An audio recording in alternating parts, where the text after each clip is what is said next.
Okay, so we're going to go ahead and create a new document. We're just going to do an HD file at 30 frames per second, and it's going to be an action script.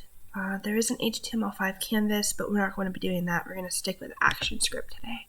So I'm going to go ahead and create the file, and I like to just zoom my workspace out a little bit so that I can see the entire canvas. Now, the first thing that I want to do is decide how long the animation is going to be. So what we're going to do is we're going to do a 2-second animation at 30 frames per second. So the total animation is going to be 60 frames. I'm going to hit F5 to expand my timeline, and then I'm going to go back to my first frame. Now you'll see that this circle is empty on the timeline because there is nothing in the timeline right now. What we're going to do is we're going to go to our tool shape. We're going to do an oval. I do have this set up, the object drawing. And what we're going to do is we're going to hold shift and create a ball. And then you see that there is now a full circle on the timeline. There is now content within the timeline.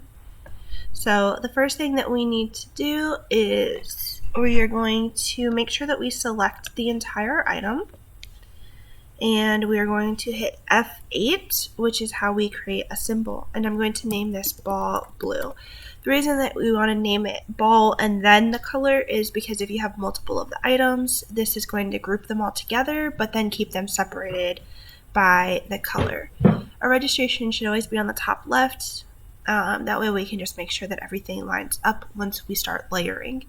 It's going to be a movie clip, and I don't currently have any folders. It's just going to go into my basic library, but if you did have a folder, you'd be able to select that here or create a new folder for the project. We're just going to leave it as this for right now, as we're only really working with one item at the moment.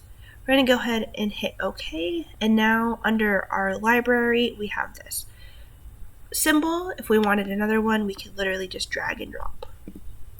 I'm going to go ahead and name my layer as ball,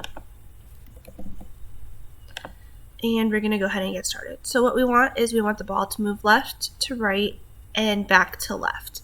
So what we're going to do is we are going to go to 1 second, and we are going to create a keyframe by hitting F6, and we're just going to move this ball to the middle. No, I'm sorry. We're going to move the ball all the way to the right. Excuse me. The next thing that we're going to do is we're going to go to the 2-second mark. We're going to hit F6 to create another keyframe, and we're going to move the ball back to the left. So now when you are going across the timeline, you see that it goes left, right, and back to left. What we're going to do is we're going to right click on the timeline and create a classic tween. And if you hit play, you see it's just bouncing left to right. Now, if we want to add a squish and squash as it's hitting the wall, I'm just going to make it as it hits the right wall. What we want to do is we want it a little bit before it actually hits. We want to start showing that it's moving and going towards the object. So we're going to come up and we're going to hit the free transform tool. We're going to select our item.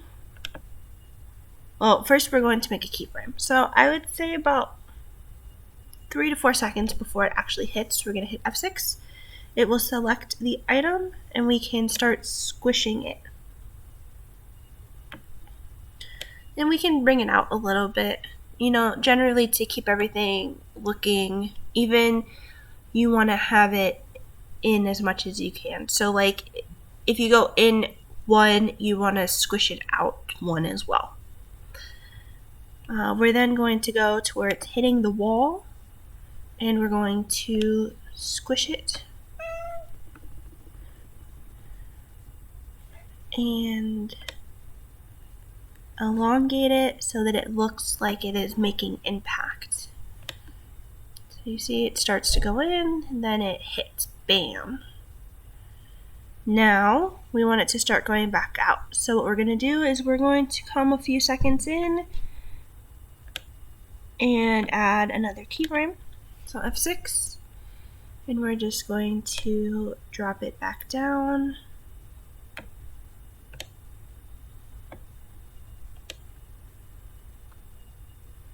And let's hit play.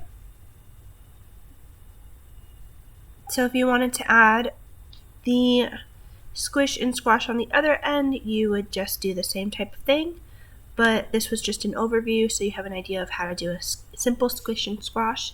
Obviously play with it so that it is to your liking, but that is just the simple classic tween with a simple squish and squash of the ball moving left to right. Alright, so in the next video, we're going to start looking at nested tweens, and we're going to get into nested motion tweens to start creating the eyes and the blinking effect that we had in our first animation.